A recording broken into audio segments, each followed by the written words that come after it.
Welcome to the Real Credit Talk Show, hosted by me, Tiana Mayers, also known as Lady T, founder of Beyond Credit Limits Corporation. Yes, this is a Beyond Credit Limits production.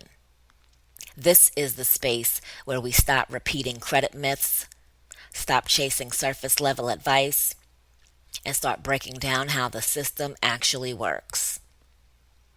Not the watered down version, not that social media version, not the version people throw around without context. The real version, the structured version, the version that helps you understand what is actually happening when your name, your information, your accounts, your behavior, and your decisions all come together inside a credit profile. So, wherever you're listening from, I want you to settle in because this conversation is not just about credit. It's about how your profile is being read before you ever get an answer. And tonight, we start at the foundation. Tonight is not about fixing your credit. Let me say that again. Tonight is not about fixing your credit. Tonight is about understanding how credit actually works. Because when you do not understand the system, you move from panic, you move from pressure, you move from frustration, you move from what somebody told you online, you move from what sounded good in the moment. But when you understand the system, you move differently.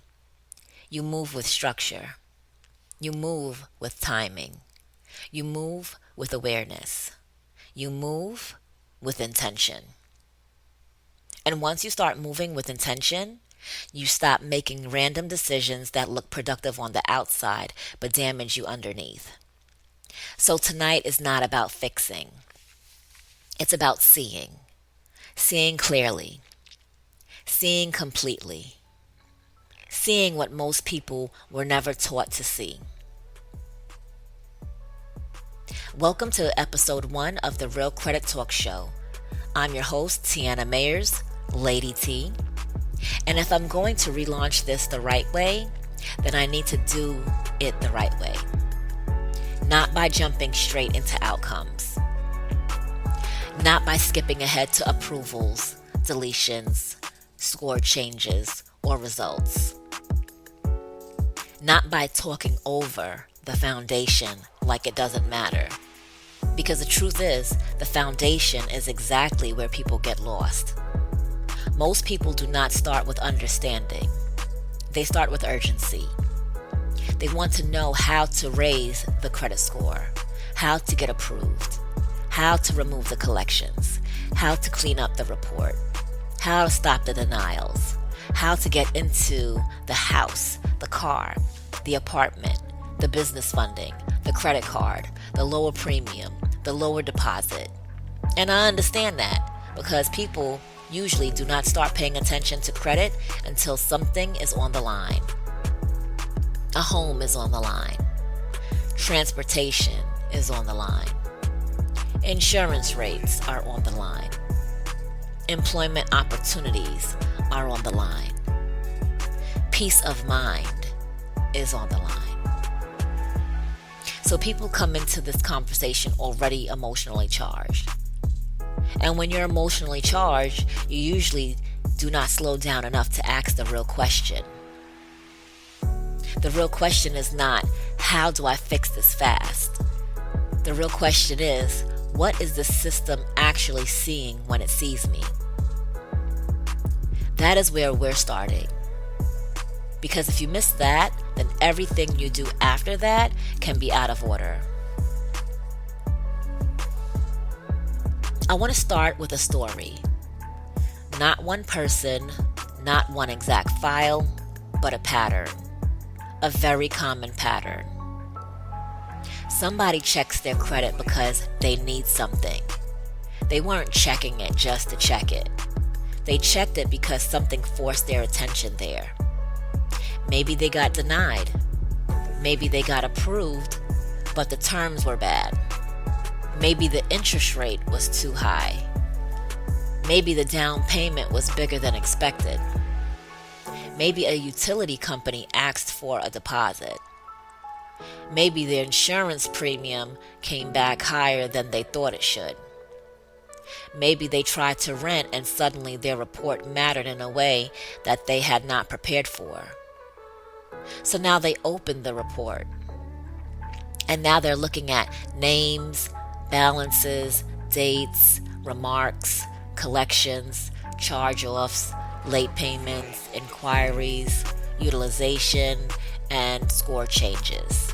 And in that moment, they do what most people do. They go into reaction mode. They start saying things like, I need to get this off my credit report. I need to pay this. I need to dispute everything. I need to raise my score by next month. I need to do something right now. And the problem is not that they want progress. The problem is that they are trying to create progress before they understand the structure of what they are looking at. So they move fast. They do a little of this, a little of that. They take one piece of advice from one person, another piece from another person, and another piece from social media. They start acting on individual items without understanding the profile as a whole. And from the outside, it feels like effort. It feels like movement. It feels like they're doing something. But sometimes movement without structure is just another form of damage.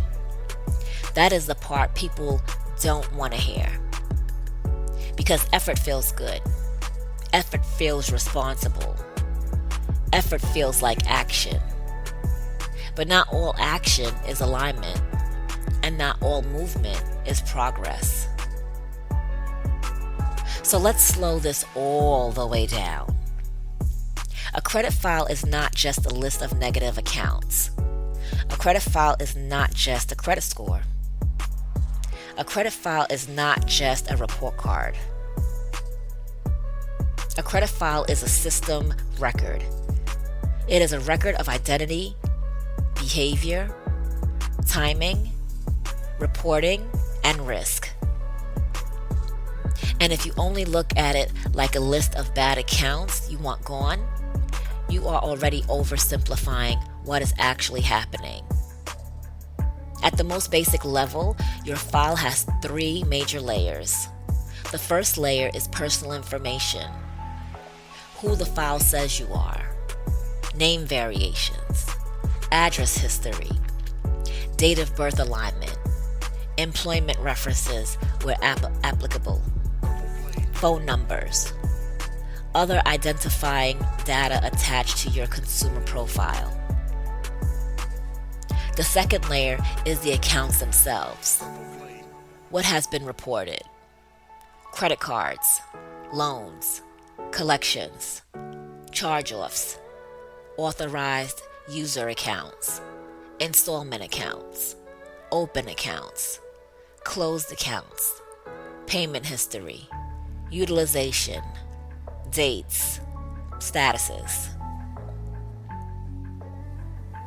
The third layer is behavioral interpretation over time.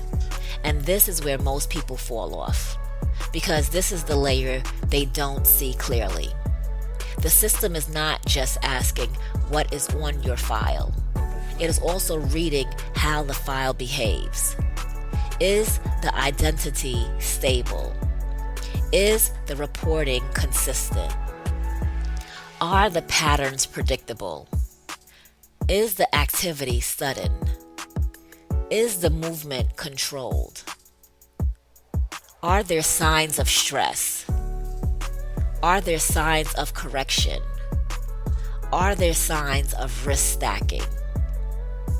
That's why 2 files can look similar to an untrained eye and still perform completely differently when it's time for a real decision to be made.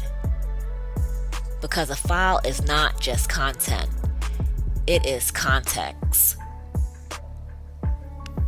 A lot of people were never taught credit in a true system based way. They were taught fragments. They were told, pay your bills on time, keep balances low, don't apply for too much, dispute what's wrong. Now, none of those statements are automatically false, but by themselves, they are incomplete. Because real life is not happening in a vacuum. For example, telling somebody to pay a debt without context is incomplete advice. Telling somebody to dispute an account without looking at timing is incomplete advice. Telling somebody to open new credit without understanding what else is happening in the file is incomplete advice. Telling somebody their score went up, so they should apply now, is incomplete advice. Why? Because credit decisions do not happen inside isolated tips. They happen inside a living profile. And a living profile has memory. That is a line you want to remember. A profile has memory. It reflects what happened. It reflects what was updated. It reflects what was repeated. It reflects what changed suddenly. It reflects how behavior stacks over time. So when someone says, I did exactly what they told me to do, my first thought is not automatically that they did something wrong. My first thought is that they may have followed incomplete advice in the wrong sequence. Let's talk about one of the biggest reasons files get damaged. Most people move too fast. And I don't mean fast in a motivational way. I mean fast in a profile disturbing way. Here's what that can look like. A person finds out they have multiple collections, a charge-off, a few late payments, and high balances. They panic. Within a short time, they dispute several accounts, make multiple payments, pay down balances unevenly, maybe open something new, maybe add themselves to something, maybe apply for a secured card, maybe apply for funding, maybe check pre-approvals in multiple places, maybe submit rental applications, maybe do all of this while waiting for updates to hit. From their point of view, they are finally taking control. From the system's point of view, the file may now look unstable. Because stable files usually do not jerk around like that. Stable files usually show measured behavior, not frantic correction. This matters because the system is not just looking for positive action. It is also reading the way those actions show up together. If a file changes too hard, too fast, without enough seasoning in between, it can create the impression that something is being forced instead of genuinely stabilized. And that's why I keep saying credit is not just what you do. It is how, when, and in what order you do it. Let me give you a simple way to think about it. If somebody walks into a room calm, organized, and consistent, that is one energy. If somebody runs into the room carrying bags, dropping papers, changing clothes, making phone calls, and trying to explain everything at once, that is a different energy. That second version might still be trying to get it together, but the room experiences that person as unstable in the moment. Files work that way too. Now let's go deeper, because not all file damage comes from dramatic mistakes. Some files get stuck through everyday interactions. And this is important because people think credit only moves when they borrow money. That is not always how it plays out. Everyday life creates signals. Moving, changing addresses often, setting up utilities, phone accounts, subscription-based financing, buy now, pay later programs, frequent applications, soft check shopping that turns into hard pulls, co-signing without understanding what can it create. Again, understanding what it can create. Becoming attached to accounts without understanding the impact. Letting old information continue to float around disconnected from current information. All of this can shape how a profile behaves and how it gets interpreted. A lot of people don't realize that their file is not just damaged by obvious negative items. Sometimes it's slowed down by friction. And friction can come from inconsistency. Too many identity variations, too many address shifts, too many sudden changes, too many signs that the profile is moving without a clean sequence. That doesn't mean every life event is bad. People move, life changes, situations happen. The point is not to shame movement. The point is to understand that the file absorbs movement. And if enough of it is stacked the wrong way, it can make the profile harder to interpret cleanly. So let's talk about over disputing. This is one of the biggest issues because people hear dispute and immediately assume more is better, more letters, more challenges, more pressure, more rounds, more movement. But the issue is not whether disputes exist as a tool. The issue is how that tool is being used. Some people start disputing everything at once without understanding the file structure. Some people challenge the same account repeatedly without understanding whether the previous challenge created progress, confusion, reinforcement, or a reporting reset. Some people do not allow enough time to see what an update actually did before creating more activity. Some people are disputing from frustration instead of from a clear sequence strategy. And here is the danger. If you keep challenging information in a way that does not tighten the file, you can end up feeding the same machine you think you're beating. You can end up creating more noise instead of more leverage. You can end up making the account look more settled into the file rather than less. You can end up with repeated verification language, repeated updates, repeated response, and a file that is active but not improving. That's why I need people to understand that activity is not the same as progress. A loud file is not automatically a stronger file. A busy file is not automatically a cleaner file. And a person doing a lot is not automatically doing what is most effective. Now let's go into a topic that upsets a lot of people because they were taught the opposite in a very shallow way. Paying without context. Paying something is not always the miracle move people think it is. I need that understood clearly. I am not saying paying is automatically bad. I am saying paying without understanding what that payment means inside the file can be a mistake. Because not every payment creates the same result. Not every account reacts the same way. Not every balance is affecting the file the same way. Not every paid item strengthens your position just because money changed hands. Sometimes people pay because they want emotional closure. They're tired of seeing the account. They are embarrassed by it. They want to say, at least I handled it.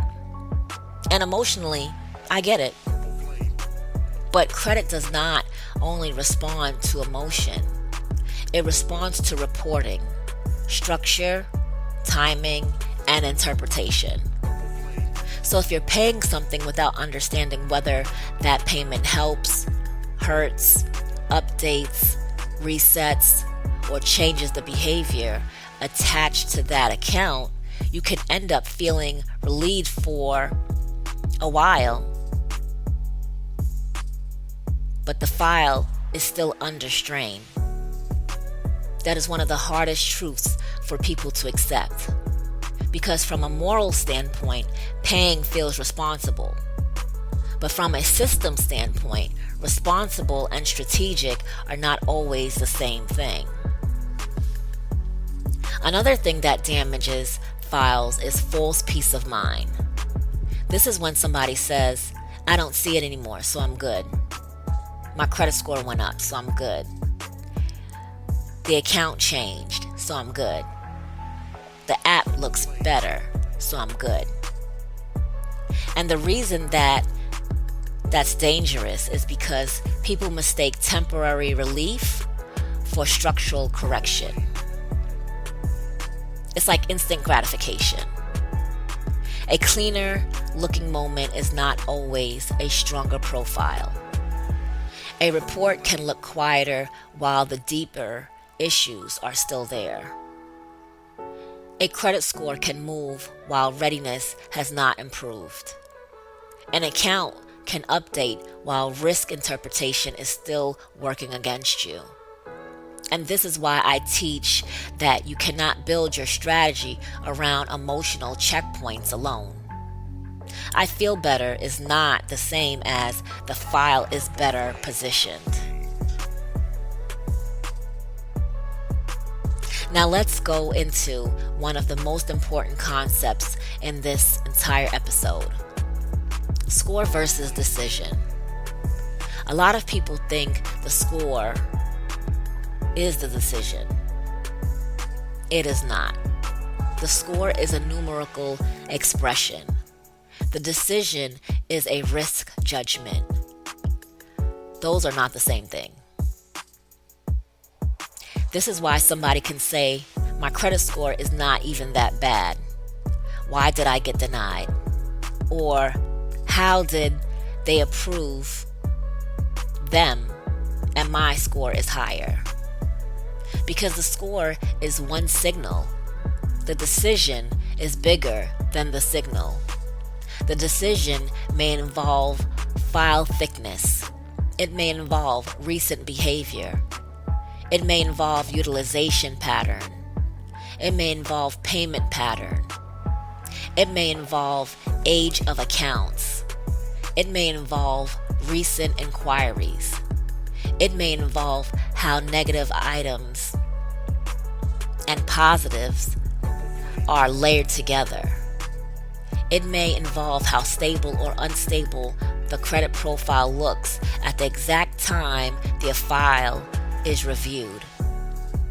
So when I say score is not the decision, I'm saying you cannot treat the number like the whole story. People get trapped because they celebrate the credit score increase too early. They think the number moving means the profile is now ready for whatever they want next. Sometimes it is, sometimes it isn't. That depends on what else is happening under the surface. Another thing people miss is snapshot versus pattern. A snapshot is what you see right now. A pattern is what the profile has been showing over time. You may love the snapshot because it gives you hope, but the system is often reading the pattern because patterns tell a bigger story than moments. 1 month of lower balances is a snapshot. Several months of controlled utilization is a pattern. One on-time payment is a snapshot. A long stretch of reliable payment behavior is a pattern. One removed item is a snapshot. A cleaner, more stable, better structured profile over time is a pattern. This matters because people keep trying to apply off snapshots, and then They're confused when the decision still reflects the pattern. Moment versus trend sounds familiar. It sounds similar, but I want to separate it. A moment is an event. A trend is a direction. You paying one account in the moment, you consistently lowering your exposure is a trend. You disputing one item is a moment. You creating a more coherent profile over time is a trend. You getting one credit score jump is a moment. You showing sustained profile improvement is a trend. Lenders, systems, and decisions often care more about trends than moments because trends feel more trustworthy. Anybody can have a moment. Not everybody can hold a trend. Now let's talk about timing. One of the reasons people get frustrated is because credit score timing and decision timing are not always the same. Your score may move before your profile is truly ready for the decision you want. That means the number can improve while the file still needs more time to stabilize.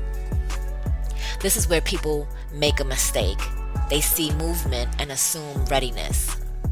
But readiness has to do with whether the file is positioned well enough, long enough, cleanly enough, and consistently enough for the next step to make sense. So yes, your score may have moved. But if the pattern is still fresh, the changes are too recent, the behavior is still seasoning, or other parts of the files are still sending conflicting signals, decision timing may still be behind score timing. That is why patience matters in credit. Not lazy patience, not passive patience, structured patience. Now let me give you a distinction I really want people to understand. Repair is not the same as readiness. Just because you are working on the file does not mean the file is ready. Just because some things have changed does not mean the file is ready. Just because something was removed, updated, paid, or improved does not mean the profile is ready. Repair is activity toward correction. Readiness is position for decision. Those are different stages. A person can be in repair and still not be ready. A file can be improving and still not be ready. A score can be higher and the profile can still not be ready. This matters because if you treat repair like readiness, you apply too soon, move too soon, or celebrate too soon. Let me make this practical. Let's say somebody has a Midland Funding account and a Capital One account on file. Now, to the average person, both are just bad accounts. They look at both and say, I need to get both of these off my credit, off my report. But the system does not necessarily read them the same way. A Midland Funding account can reflect collection behavior. A Capital One account can reflect original creditor behavior. So now we have two different categories of signal hitting the same file. If the person treats both the same, reacts to both the same, pushes on both the same, and moves on both without understanding the role each one is playing inside the profile, they can miss the bigger picture. For example, let's say they get aggressive with both. They dispute both quickly. They pay something without strategy. They get a small score move. Then they apply. And now they're confused because they thought they were doing everything right. But what if the collection changed and the original creditor history still showed deeper weakness? What if one signal moved, but the broader behavioral picture did not stabilize enough? What if the person focused on removal but did not focus on readiness? That is why I keep saying your file is not a checklist. It is an ecosystem. Let's talk about something that irritates people. Why do some people get approved with lower scores? Because lower scores does not always mean weaker profile in the exact way the decision is being made. Sometimes the lower score person has a more stable pattern. Sometimes they have stronger behavior. Sometimes they have less recent disruption. Sometimes they have better structure. Sometimes their risk layering is cleaner. And that's why comparison is dangerous when you do not understand what is actually being compared. You are comparing credit scores, numbers. The system may be comparing profile behavior. Now let's get into something people absolutely need to hear: application fatigue and system memory. Every time people feel pressure, one of the first instincts is to keep trying. Try another lender. Try another card. Try another loan. Try another approval tool. Try another pre-qualification. Try another place. And after a while, the person is not making strategic applications. They are chasing relief. That creates fatigue. The file starts carrying the energy of repeated attempts, repeated reaching, repeated urgency, repeated pressure. And here is the thing about systems. Systems remember patterns. A profile does not have to talk for the pattern to speak.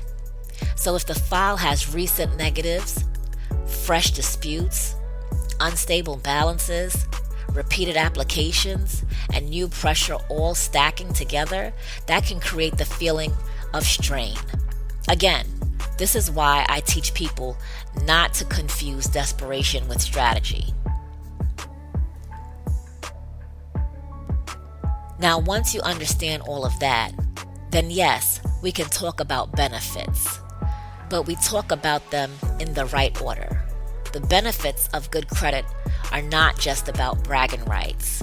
They affect real life, financial savings, better terms, better rates, less money wasted in interest, housing, better options, better approvals, less friction, less deposit pressure, insurance, sometimes lower premiums, sometimes better positioning, employment. In certain situations, a better profile can matter.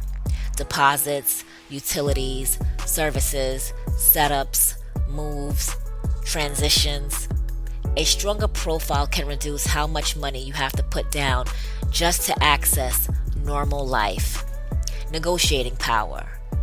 And that part matters because when your profile is stronger, you are not always walking into situations from weakness. But notice what I did not do. I did not start with the benefits.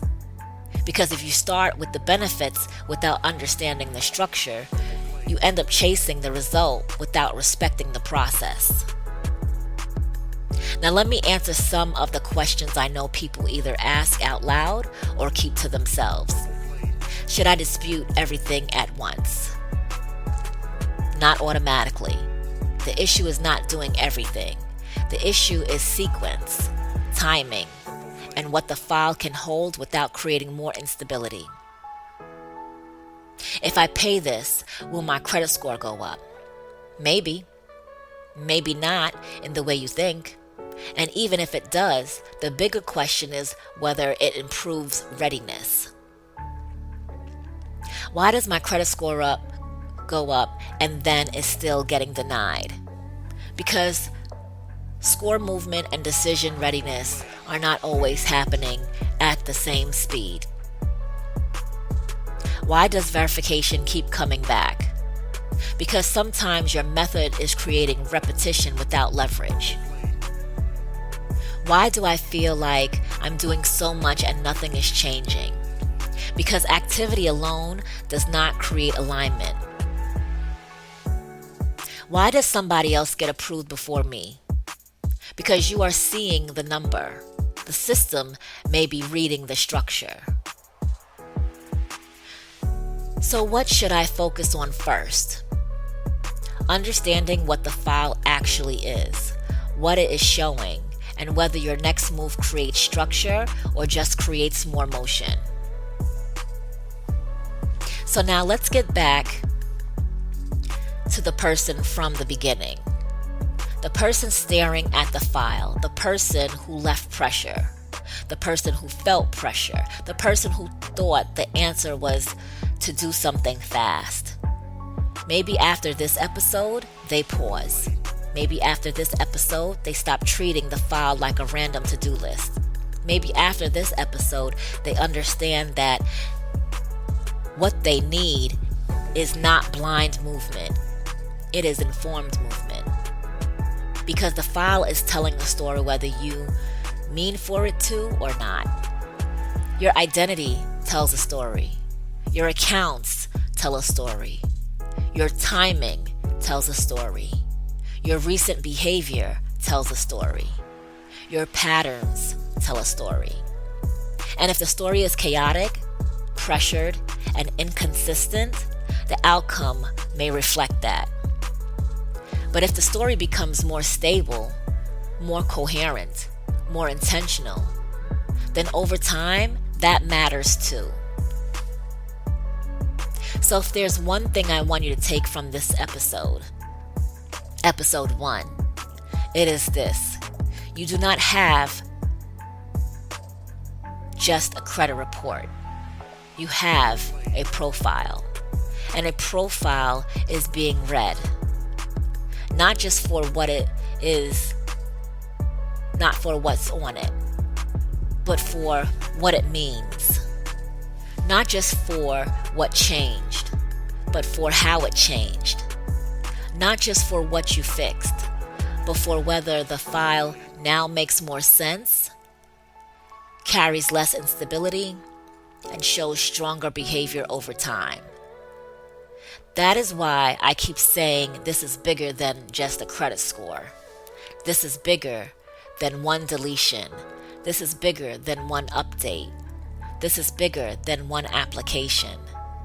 This is about alignment. This is about structure. This is about timing.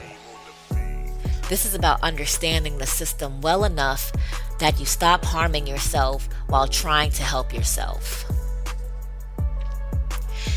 Before I close, I want to leave you with this. No question is insignificant. Your questions matter because you matter. And the reason I say that is because confusion is expensive.